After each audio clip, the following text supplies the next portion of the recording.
Halo, selamat pagi teman-teman sekalian. Kembali lagi bersama Benik. Sekarang kita masuk di segmen baru yang namanya filosofi saham. Jadi ini sesuai dengan hasil polling teman-teman, ternyata banyak yang tertarik untuk mempelajari filosofi saham.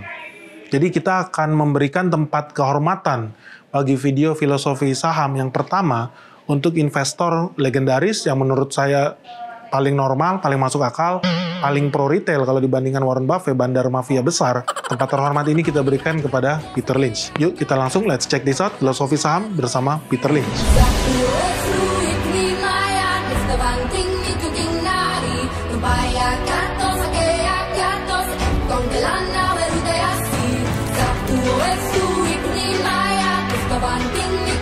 Peter Lynch pernah berkata, "Behind every stock is a company. Find out what it's doing." Saya ulangin, behind every stock is a company. You should find out what it's doing. So, ini sebuah filosofi investasi, kata-kata yang kedengarannya simple, singkat, tapi banyak orang yang tidak paham. Kalau kita telaah, kita potong satu persatu kata-kata itu. Apa kata kuncinya? Dia ada bilang behind, lalu ada every stock. Itu dulu kita lihat. Behind itu artinya di belakang. Every stock, semua saham. Di belakang semua saham yang kamu lihat di IHSG, itu ada sebuah yang namanya perusahaan. You should find out what it's doing. Lu harus cek apa yang dilakukan oleh perusahaan itu. Ini filosofi yang sangat mudah. Banyak orang suka tertipu dengan fasad. Fasad itu apa yang di muka, apa yang di luar, apa yang kelihatan oleh mata kepala. Fasad. Tapi Peter Lynch bilang, lu jangan lihat yang di depan, tapi lihat di belakangnya. Maksudnya di depan itu apa? Fasad. Fasad itu kayak lu lihat tetangga lu. Kelihatannya, wah rumahnya hebat, mewah. Mobilnya BMW, keren banget gitu. Padahal di belakang itu apa? Utangnya banyak. Di belakang itu apa? Dia bingung. Buat beli bensin aja susah. Jadi itu bukan sesuatu yang lu bisa lihat serta-merta. Karena kalau lihat dari depan aja, kayaknya bagus nih perusahaan. Kita belilah. Kantornya di mana-mana, gedungnya di mana-mana. Banyak orang ketipu dengan fasad. Fasad itu palsu. Yang benar ada yang di dalam. Semua perusahaan emiten yang sukanya nipu orang, tahu nggak apa kerjaan dia? Kasih alamat yang bagus, kasih alamat yang bergengsi, kasih gedung yang bergengsi. Supaya dilihat, wah memang ada nih barangnya. Tapi di belakang itu, ternyata gedungnya sewa. Ternyata utangnya di mana-mana. Ternyata nggak pernah bayar vendor, telat terus. Jadi jangan lihat depannya, tapi lu harus lihat behind-nya. Behind-nya, lihat di belakangnya. Orang yang selalu melihat di depan, stok. Ada orang gini, gue tanya, bro ada saham harganya Rp300, satu lagi harganya saham Rp2.000. Menurut lu mana yang bagus? Mana yang lebih murah? Mana yang mahal? Dia akan bilang 300 itu murah, Rp2.000 itu mahal. Salah. Lu cuma lihat angka di depan, lu cuma lihat fasad. Kalau lu bilang 300 itu murah dan 2.000 itu mahal, dan banyak orang bilang seperti itu, lu tidak tahu apa yang namanya investasi. Lu harus segera check out dari sekuritas lu, delete itu sekuritas lu baca lagi. Kenapa 300 itu belum tentu murah, dan kenapa harga Rp2.000 belum tentu mahal? Karena apa? Murah dan mahalnya suatu saham tidak ditentukan dengan fasad yang ada. Tidak ditentukan oleh harganya hari ini. No, salah teman-teman. Lu harus lihat apa? Di belakang angka itu. Jangan lihat Rp300 seolah-olah dia murah. Itu namanya trader. Oh, besok naik 1% dari 300 jadi 303, naik 3 poin.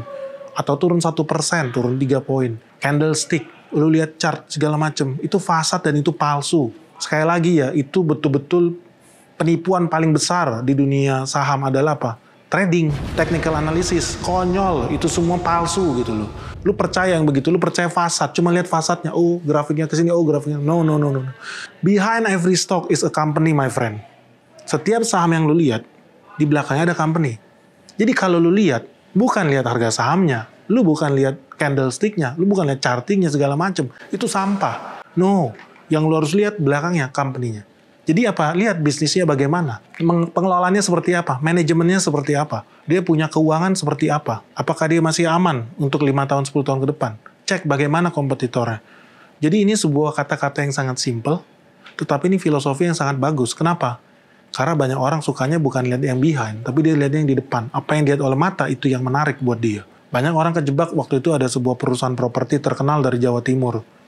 Beli orang semua sahamnya. Apa yang terjadi? Gocap, sekarang delisting. Dulu orang bilang beli apa? Iya, karena propertinya banyak, perumahannya ada di mana-mana, gedungnya di mana-mana. Itu fasad. No, lu harus lihat di dalamnya, lihat ke dalam, lihat lebih dalam. dig deeper. Oh ternyata perusahaan ini sering nggak bayar vendor. Ada perusahaan semennya nggak dibayar, keramiknya nggak dibayar, saniternya nggak dibayar. Oh ternyata perusahaan ini manajemennya kacau.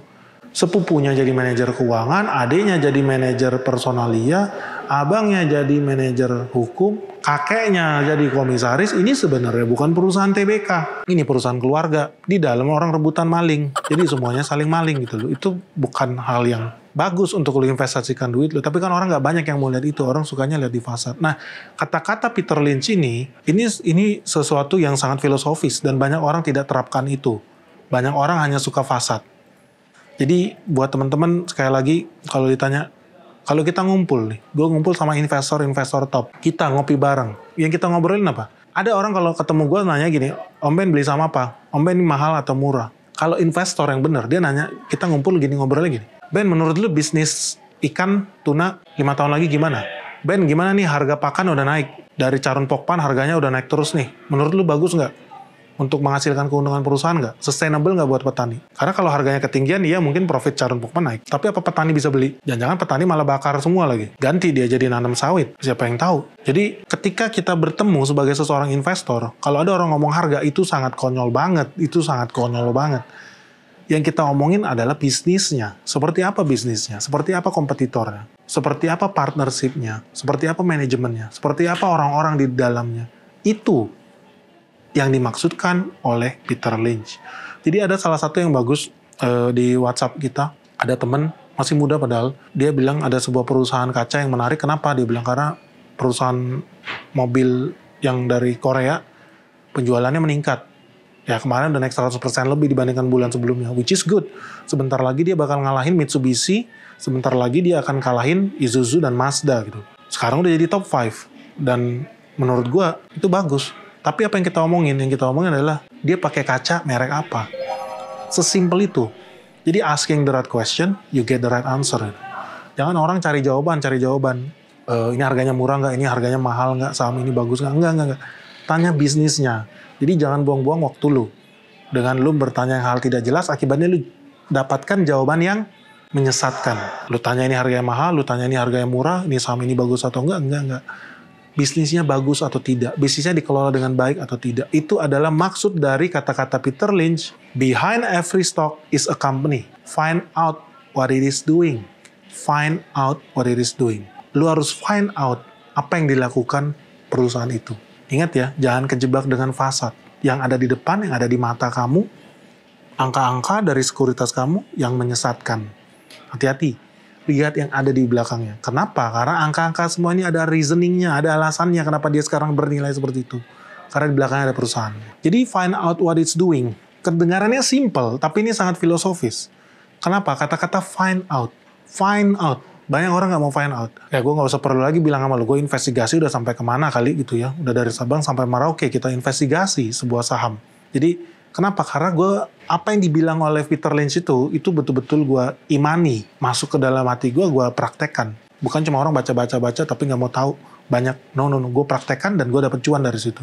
Find out-nya gimana kalau gue? Gue sih yang paling gampang ya gue investigasi aja. Datang, cek, lihat. Atau kalau mau agak lebih hemat, gue panggil manajemennya, gue ajak ngobrol. Ini gue bisa sharing salah satu saham yang lagi kita hunting. Kalau lu tahu pastilah ada yang namanya cigar butt investing ya, gue udah pernah ngajarin. Dan gue sangat suka nih, saham gocap. Nah kemarin banyak ada orang bilang saham pangan ada yang gocap tuh harganya jualannya kotak-kotak. Terus orang banyak yang beli dengan tutup mata gitu. Kalau enggak, gue sih ya orang yang pasti-pasti aja. Gue main aman, gue pengen cuan ratusan ribuan %, tapi kita juga tidak goblok untuk beli saham yang perusahaan tidak jelas. Jadi apa yang kita lakukan? Ya kita panggil orang dari sana ke kantor. Kita interview, gue ajak ngobrol. Ternyata kita dapatkan sesuatu yang tidak bisa dilihat di dalam aplikasi sekuritas kamu itu. Kalau di situ orang pasti berbondong-bondong langsung pengen beli lah. Tapi begitu gue tanya gini, ini apa yang gue lakukan? Ini yang namanya find out what it's doing. Gue tanya, gimana kerja di sana? Happy nggak? Oh iya pak, lumayan lah pak, gini. Itu kata-kata yang kelihatannya simple ya. Tapi kalau gue tanya, gue suka nanya, lu happy nggak di situ? Baru kemudian dari situ lu bisa gali. Ternyata sebetulnya dia tidak happy. Kenapa? Ternyata perusahaan TBK itu, perusahaan pangan kotak-kotak, ternyata gajinya sering telat dibayar. Harusnya gajian tanggal 25. Rupanya telat 2 minggu. baru dibayar bulan sebelumnya.